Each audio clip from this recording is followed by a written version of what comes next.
Hello and welcome to the show. We start this week's FailRace episode with Bramble Talon on Forza Horizon 3, doing what many of us do, taking shortcuts. He ends up though on the wrong side of the motorway, wants to correct himself, doesn't realise there is a big old gap there, and the Ford goes for a roll. Yeah, bushes hid that one quite nicely around there. Enemy ASD also on Horizon 3. Now, we've seen this glitch a little bit before when the game can't quite keep up with what's going on.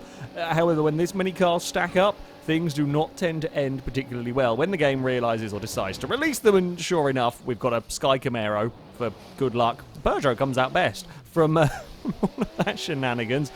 Yeah, good old Horizon 3. Char Grilled is playing around at the Hot Wheels island, gets a big slide in the Porsche as he gets across a boost pad. Not the ideal position, almost recovers it, only for physics to, well, give up. Maybe Porsche trying their anti-gravity drive. We saw Force India try that last week and it didn't end so well for them. Maybe Porsche have got a new special engine going on here. Either way, I'm fairly sure that's not how a normal car would act. Jonathan123 is also having some issues when it comes to good old physics, having just completed a drift zone. Decides he doesn't want to actually take the boost pad after all, just about slows the car down in time, only for physics to have a little bit of a field day. There's a roll somewhere and a tumbly, and then eventually the car will get reset. I think over the other side of the boost pads anyway.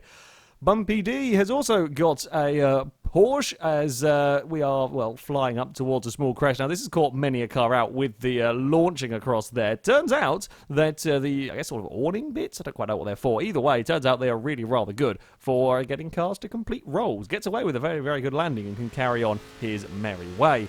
Rodor Wolf on Horizon 3 is learning the cost of running wide through some of these corners, heading up towards the festival area. Just can't quite get slowed down in the Shelby. Touches the sand, and that is a launched Mustang. A little bit of a poorly cut clip, that one, but I thought that was a peculiar thing. I've been messing around that area a couple of days before doing the Forzathon challenges and hadn't had that issue running around there, but he wasn't the only one. The Tyconator also in a Porsche dips his wheel into the same bit of sand, and sure enough, that would see the 911 go for a couple of rolls, so be careful of that par. It's not the only place, though, having peculiar rolling issues. Dex 916 on Need for Speed Most Wanted runs a smidge wide, clips a lamppost, and that would send the Golf for a big old roll. Good thing there are some invisible walls around there to catch the car. Timid Ninetales on GTA 5 is about to get insta-karma'd for trying to take out a biker as his car climbs the barrier, rolls over, gets stuck on a roof, and then can't be self-righted because it is wedged back underneath the motorway. And that, people, is why you don't attack the poor innocent AIs, or, you know, showing what karma might do to you if you choose to.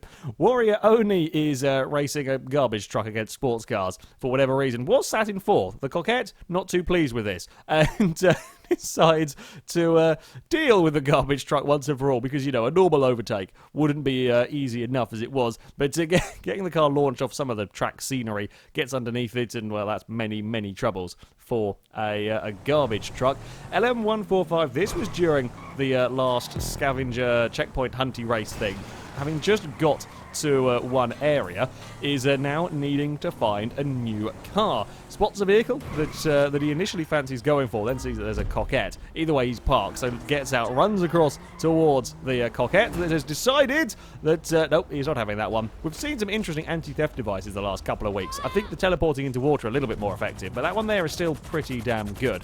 Lunatic Will has just completed, this is the very end of the opening heist from GTA Online, and well, the cargo bob you were supposed to be getting on is having some issues. Now it says to drive under the cargo bob. I'm going to be honest, if I saw my getaway helicopter pilot flying like that, I would be going very, very far in a different direction. I mean, there is no way I am getting near that, as he's almost managed to roll it, heading towards the bridge, bumps into some more trees, we're going to go for another twist, and then that's going to be an explode. I'm not actually quite sure what exploded it in the end. And I love that it says failed to escape with him. I would stay as far away from him as possible if that is his flying.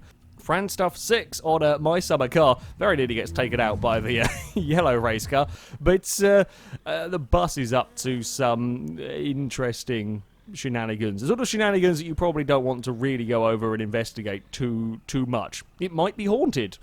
That's one logical explanation. Perhaps the nicest of the possible explanations as to what is going on in said bus. I don't know. I really... I really don't know. And it just about keeps himself out of a tree, but the bus is certainly having some concentration issues, as it is going to be a little bit more wiggling and then straight into a fairly solid tent. Yeah. Dat Mudkip finally on a stock car extreme with a humongous wreck. The initial contact is okay, but it's his car, I think it's his car that spins back onto the track. The AIs just can't avoid it. And the problem is that no one is really slowing down well enough. And all of these vehicles that are now stricken and wrecked on the essentially racing line, none of the other AIs are reacting quick enough. And those that do get taken out by the cars ahead that haven't. It's a lot of broken bits, and then it's pretty much just a track full of very, very poorly cars. Yeah, not a good day for most of those drivers there. There's a lot of wheels and a lot of wings around. This is from Onboard, one of the cars that gets caught up in the mid pack of it. You see the vehicle's spinning back onto the track. He just about gets through the initial bit, but slowed down, and somebody else behind, unable to slow down, plows into the back of him. And then there's another one. Wheel comes flying past. Is now stuck sideways across the track. Gets collected in the third impact. Well, all of the wings get flung clear at the front, and then there's another one for good measure. More wheels are going racing past. Finally, the AI gives up and decides, you know what? We're going to park on the grass. Probably the safest place for that vehicle to be. That, though, is going to be it for this episode. If you have clips you'd like to submit to this series, you can via our forums. There'll be a link in the description. At the very top of the page is the FailRace clip submission section, and in there you can find all of the rules and how to submit them. However, that is going to be it from me. Thank you very much for watching, and until next time, goodbye.